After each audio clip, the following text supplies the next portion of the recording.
Moi, je voudrais d'abord commencer par saluer cette initiative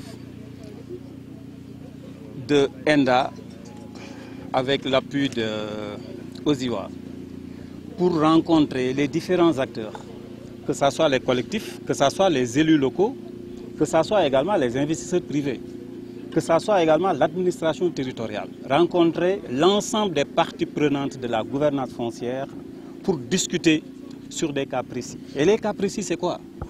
C'est que nous avons constaté au Sénégal depuis quelques années qu'il y a beaucoup de conflits fonciers, des conflits parfois meurtriers. Alors, il est grand temps qu'on s'arrête un peu pour réfléchir sur ces situations. Et c'est pourquoi j'avais commencé par magnifier cette initiative de ENDA avec l'appui de Osiwa. De quoi s'agit-il? Il s'agit d'abord de voir quelles sont les causes de ces nombreux conflits fonciers actuellement au Sénégal.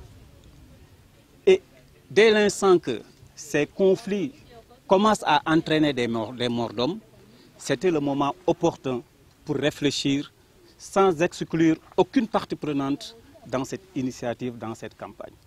Alors c'est dans ce sens que nous avons depuis quelques mois commencé à sillonner l'intérieur du pays, rencontrer les différents collectifs de défense des droits fonciers des populations, les autres parties prenantes, que ce soit les mairies, que ce soit l'administration territoriale et les investisseurs. Et aujourd'hui, nous sommes là, pendant 3 jours, inviter ici l'ensemble des collectifs que nous avons déjà rencontrés au Sénégal pour capitaliser ces expériences. Capitaliser ces expériences, c'est quoi?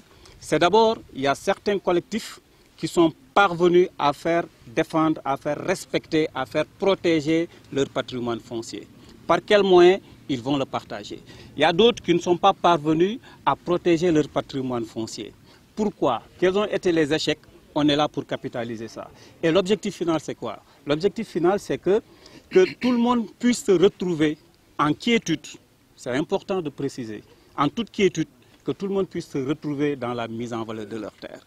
Puisque également, ce que j'ai constaté, c'est qu'en général, les populations que nous avons rencontrées ne sont pas contre l'investissement, mais en général contre les procédures, les violations, et très souvent sans le consentement préalable des acteurs principaux qui se trouvent être les communautés locales.